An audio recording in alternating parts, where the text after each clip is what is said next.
और दोस्तों क्या चल रहा है? किस आज हम फिर मिलेंगे एक नए बिजनेस आइडिया के साथ। वो है how to start a fish farming for beginners.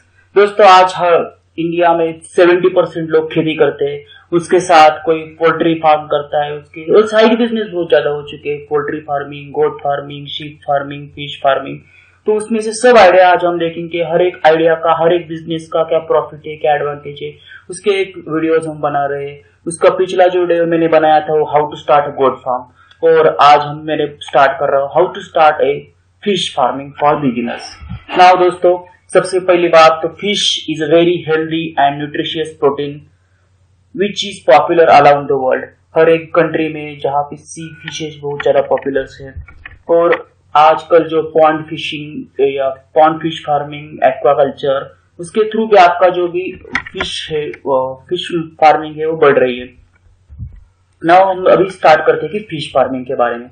Now fish farming is, as I told, fish farming is one of the fastest growing food production sector in the world. Market demand and prices are always high for fishes. People with other occupation, मतलब अगर आपका दूसरा कोई job है उसके साथ भी आप साइड बिजनेस फिश फार्मिंग कर सकते हो, और आपको बैंक लोन और गवर्नमेंट की सब्सिडी भी बहुत ज्यादा फॉर फिश फार्मिंग के लिए मिलती है। अभी आप जब प्लान कर रहे हो फिश फार्मिंग करने का, तो उसके लिए सबसे पहले चीजें आपको क्या दिमाग में लाना है, तो हम देखते हैं। वो है first, when making a production and business plan for a fish one should endeavour to answer the following questions. और सबसे पहले आपको ये क्वेश्चंस के आंसर ढूंढने हैं। पहला क्वेश्चन है वेयर इज द मार्केट, मतलब आप जिस एरिया में हो उस एरिया का क्या लोकेशन है, उसका कैटेगरी, कौन सी कैटेगरी के पीपल वहां पे फिश बाय करते हैं, और कौन से टाइप का फिश आपको प्रोड्यूस करना चाहिए। मतलब कि दोस्तों अगर आप जिस एरिया में वहां पे प्रॉन्स फिश या कैट फिश की रिक्वायरमेंट है और आपको उसी का ही प्रोड्यूस करना चाहिए। दूसरा है what does market want, means type of fish, how much, what size, how frequently, fresh. ये सब का क्या आंसर है दोस्तों? देखो, अगर आप जिस एरिया में है उस एरिया में, सपोज मैं यहाँ पे लेता हूँ प्रॉन्स फिशिंग के बारे में, उस एरिया में अगर प्रॉन्स फिश की रिक्वायरमेंट है तो आपको प्रॉन्स फिश का प्लानिंग करनी चाहिए। और अगर उस एरिया में 1000 केजी की पर रिक्वायरमेंट है तो आप कोई जरूरत नहीं कि 2000 या 3000 केजी का सप्लाई नहीं होना चाहिए। उसके हिसाब से आपको, रिक्वायरमेंट के हिसाब से आपको फिश फार्मिंग करनी चाहिए। साइज ऑल्सो जो भी आपको बढ़ाना है उतने दिन का, और फ्रीक्वेंसी आपको देखनी है कि पर डे चाहिए, पर वीक चाहिए, पर मंथ चाहिए। ओके, तो आप इस हिसाब से पर डे या आफ्टर 2 डेज उसको फ्रेश फिश सप्लाई कर सकते हो। फिर उसके बाद आता है what resources do you have, मतलब अगर फिश फार्मिंग करनी है तो आपको पॉन्ड चाहिए या लेक, छोटा सा लेक चाहिए या छोटा सा पॉन्ड चाहिए, उसका जो पूरा खर्चा आपको करना चाहिए। उसके बाद आपको वाटर कंटिन्यूअसली फ्रेश वाटर चाहिए, देन फीड, लेबर, सीड्स, इन सब की रिक्वायरमेंट होगी, तो वो सब के रिसोर्सेस आपको अवेलेबल होनी चाहिए। उसके बाद from where and when should I sow my seed and feed, means अभी आपको फिश फार्मिंग का आपने पॉन्ड्स बनाया है, सब कुछ किया है, तो आपको सबसे पहले तो जो फिश है उसके सीड्स परचेस करने पड़ेंगे। तो उसका कौन मार्केट में, किसके पास से आपको इजीली अवेलेबल सीड्स मिल सकते हैं रेगुलरली, वो देखना चाहिए। और फीड, जो भी फिश को लगता है पूरा खाना, वो आपको कहाँ से सस्ते में और अच्छा खाना, गुड क्वालिटी मिल सकता है, वो आपको देखना है। Then how much feed and seed shall I required, वो डिपेंड करता है आपने कितने हेक्टर में या कितने आपका जो टोटल एरिया है उस एरिया में किया है, तो उस हिसाब से आपको for number of quantity of seeds और fishes you have to decide the number of feed. Then what returns can I expect from the above, वो भी हम इस वीडियो में देखेंगे दोस्तों। पूरा वीडियो देख के आपको पता चल जाएगा कि कितना रिटर्न्स मिल सकता है। अभी स्टार्ट करते हैं कि कॉस्ट कैलकुलेशन के बारे में। आप अभी बना रहे हो, फिश फार्मिंग के बारे में सोच रहे हो, तो उसमें सबसे पहले तो 2 कॉस्ट आती है, एक आती है कैपिटल कॉस्ट और दूसरा आती है ऑपरेटिंग कॉस्ट। अभी कैपिटल कॉस्ट में क्या इंक्लूड होता है, तो आपका land, building, pond, vehicle transport, arrangement, oxygen meter, ये सब का जो कॉस्ट है वो कैपिटल कॉस्ट में थे। ऑपरेटिंग कॉस्ट में क्या आएगा, परचेसिंग एग्स और seeds, fingerlings, fish feed, electricity, fuel, labour, chemical, medicine, insurance, transportation and the maintenance cost inward, ये सब जो है कंटिन्यूसली आपका ऑपरेटिंग कॉस्ट है। तो जब भी आप स्टार्ट कर रहे हो तो आप सबसे पहले आप इसका जो डिटेल रिपोर्ट है या डिटेल कॉस्ट है एक पेज पे बनाओ, उसके हिसाब से आप आगे चलो। ओके, अभी आप पॉन्ड बनाने की सोच रहे हो, तो पॉन्ड जो बना रहे हो उसके लिए क्या क्या चीजें आपकी ध्यान में रखनी है। एक तो आपकी जो साइट है, उस prepare the site, build a clay, then dig the pond and build the dikes, then build the inlet and outlet। Inlet and outlet का वाटर का बहुत जरूरी है क्योंकि आपको कंटिन्यूअसली वहां पे फ्रेश वाटर चाहिए, इसलिए then fenced the pond, fill the pond with water and stock the fish। Fish का स्टॉक भी आपको अपने पास होना चाहिए। अभी जो पॉन्ड्स के कैरेक्टरिस्टिक देखते हैं, सबसे पहला है तो लोकेशन।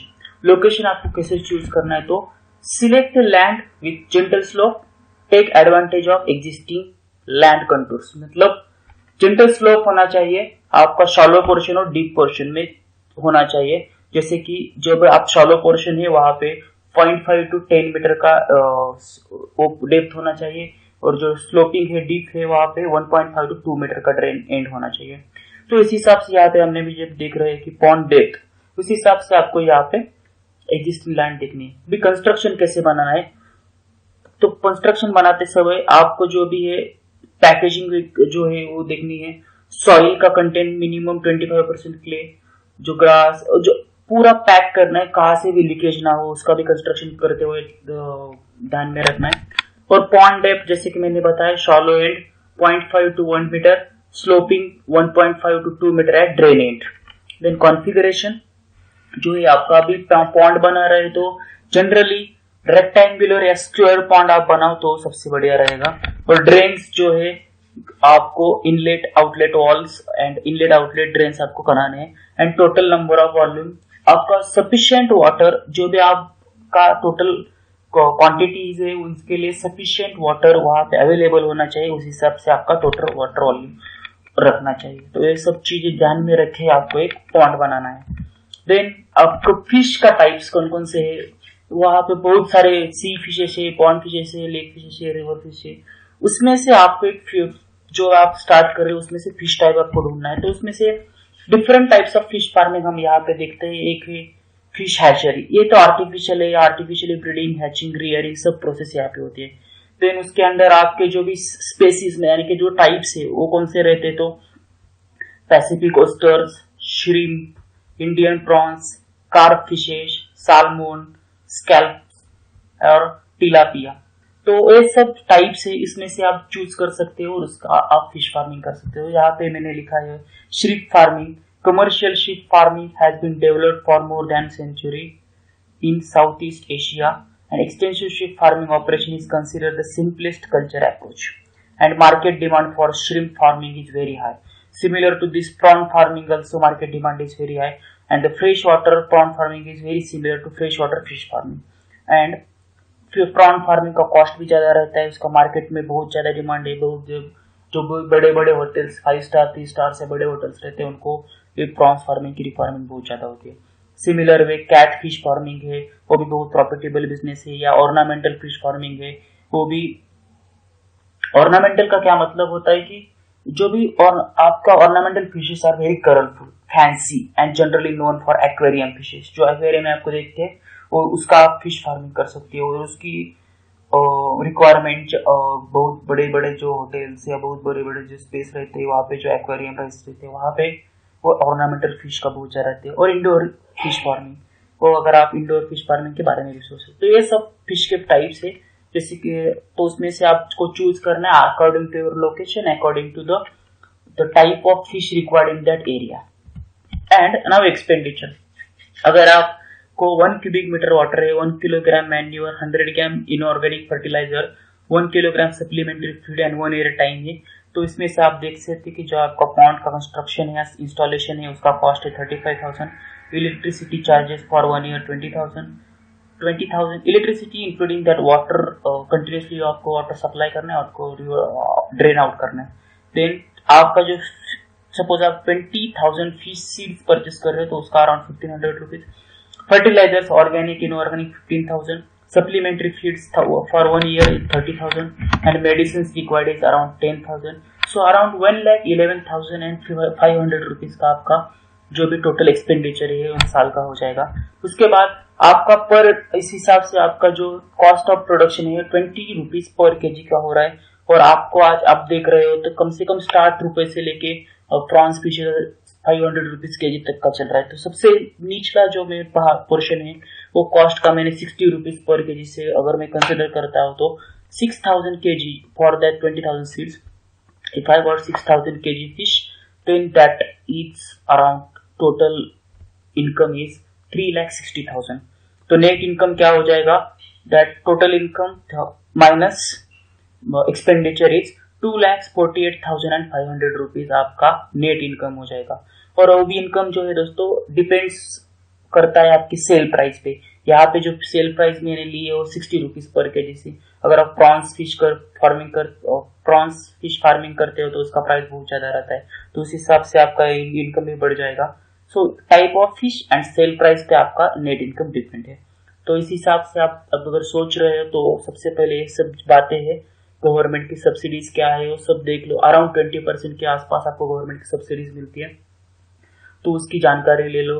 पॉन्ड्स के बारे में जानकारी ले लो, फिश टाइप्स के बारे में जानकारी ले लो, और फिर बाद में पूरा नॉलेज लेने के बाद फिश फार्मिंग स्टार्ट करो। और all the best for fish farming. Thank you for listening me दोस्तों, thanks. If you like my channel और if you like my content please subscribe me.